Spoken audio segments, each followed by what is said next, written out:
वसुदेवसुतं देवं कंसे चाणूरमर्दनं देवकी परमानन्दं कृष्णं वन्दे जगद्गुरुं। श्री कृष्णं वन्दे जगद्गुरु। जय श्री कृष्ण। आप सभी को रोज एक श्लोक, रोज एक कदम भगवान श्री कृष्ण की ओर, इसी संकल्प के साथ आप सभी का हार्दिक स्वागत है आपके अपने channel divine Gita by Shashi में। आज हम श्रीमद् भगवद गीता के पुरुषोत्तम योग के 15वें अध्याय के 14वें श्लोक का अध्ययन करेंगे। दोस्तों, हम सभी प्रतिदिन भोजन करते हैं, लेकिन क्या कभी हमने सोचा है कि भोजन को पचाने की शक्ति हमें कहाँ से प्राप्त होती है? हमारे शरीर के भीतर चल रही यह अद्भुत प्रतिक्रिया किसके द्वारा संचालित होती है? आज हमें श्लोक के माध्यम से भगवान श्री कृष्ण यही बता रहे हैं कि हमारे शरीर में भोजन पचाने वाली शक्ति भी उन्हीं का ही दिव्य स्वरूप है। आइए आज का दिव्य श्लोक सुनते हैं। अहं वैश्वानरो भूत्वा प्राणिनां देहमाश्रितः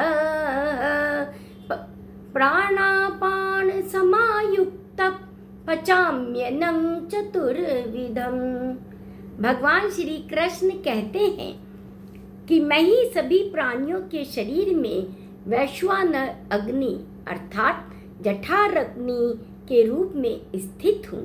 भगवान कहते हैं कि प्राण और अपान वायु के साथ मिलकर मैं ही 4 प्रकार के अन्न को पचाता हूँ। दोस्तों, यहाँ पर वैश्वानर अग्नि का अर्थ है कि शरीर के भीतर स्थित वह पाचन शक्ति जो भोजन को ऊर्जा में परिवर्तित करती है। भगवान श्री कृष्ण हमें बताते हैं कि हम जो भी भोजन ग्रहण करते हैं उसके पाचन की वास्तविक शक्ति हमारी नहीं है, बल्कि ईश्वर की ही देन है। मनुष्य चाहे कितना भी बलवान, बुद्धिमान या संपन्न क्यों न हो, यदि शरीर की पाचन शक्ति साथ ना दे तो वह भोजन का लाभ उठा ही नहीं सकता है। हमारे शास्त्रों में 4 प्रकार का अन्न बताया गया है। पहला है भक्ष्य, जिसे हम चबा चबा कर खाते हैं, जैसे रोटी, फल आदि।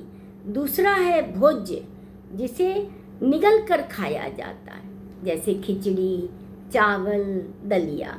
और तीसरा है लेह, जिसे चाट कर खाया जाता है, जैसे शहद, चटनी आदि। और चौथा है चोष्य, जिसे चूस कर ग्रहण किया जाता है, जैसे गन्ना, आम का रस आदि। भगवान कहते हैं कि इन सभी प्रकार के अन्न को पचाने वाली शक्ति भी मैं ही हूँ। दोस्तों, यह श्लोक हमें सिखाता है कि हमारे जीवन में होने वाली प्रत्येक क्रिया के पीछे हमारे ईश्वर की ही अदृश्य कृपा कार्य कर रही है। हम लोग अक्सर अपनी उपलब्धियों पर गर्व करने लगते हैं, घमंड करने लगते हैं, लेकिन यह भूल जाते हैं कि सांस लेने से लेकर भोजन पचाने तक की शक्ति भी हमें परमात्मा से ही प्राप्त होती है। इसलिए दोस्तों, भोजन को केवल पेट भरने का ही साधन ना समझें, बल्कि उसे ईश्वर का प्रसाद मानकर कृतज्ञता के साथ ग्रहण करें। प्रिय साधकों, यह श्लोक हमें विनम्रता और कृतज्ञता का अमूल्य संदेश देता है। जिस भोजन को हम प्रतिदिन सहज रूप से ग्रहण करते हैं, उसको पचाने की शक्ति भी भगवान की ही कृपा से संचालित होती है। हमारे शरीर के भीतर निरंतर चल रही अनगिनत प्रक्रियाएं हमें याद दिलाती हैं कि जीवन का प्रत्येक क्षण ईश्वर की उपस्थिति से ही संभव है।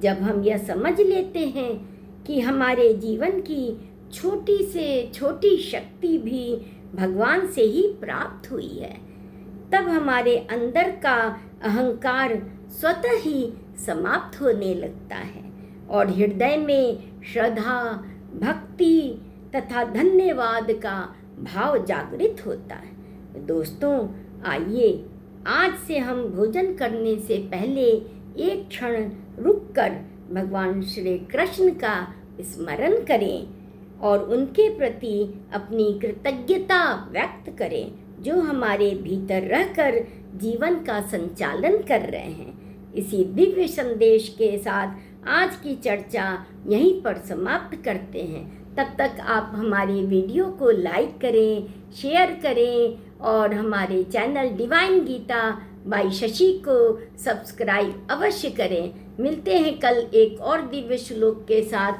जय श्री कृष्ण आप सभी को।